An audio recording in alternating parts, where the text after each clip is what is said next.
Hello viewers, আসসালামু আলাইকুম সবাইকে।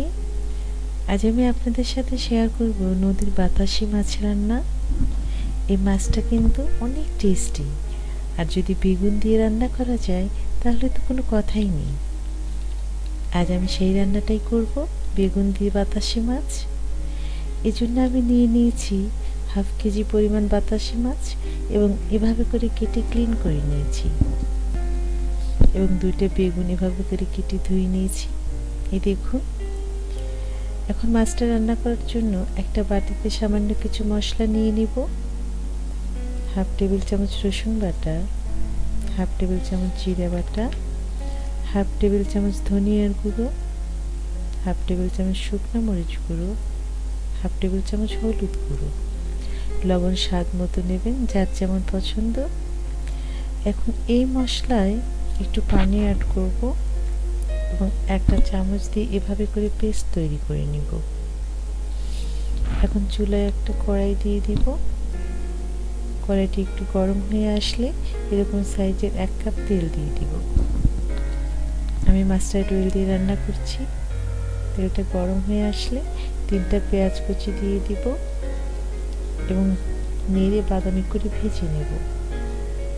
পেঁয়াজ ভাজা হয়ে এসেছে, এবার মশলার পেস্টটা দিয়ে দিব এবং 5-6টা কাঁচামরিচ ফালি দিয়ে দিব। ঢাকনা দিয়ে ঢেকে এভাবে করে মশলাটা কষিয়ে নিব। মশলা কষানো হয়ে গিয়েছে, এখন মাছটা দিয়ে দিব মশলার মধ্যে।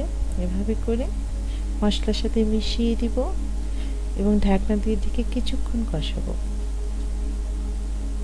মাছটা কষানো হয়ে এসেছে, এবার একটা বাটিতে উঠিয়ে নিব।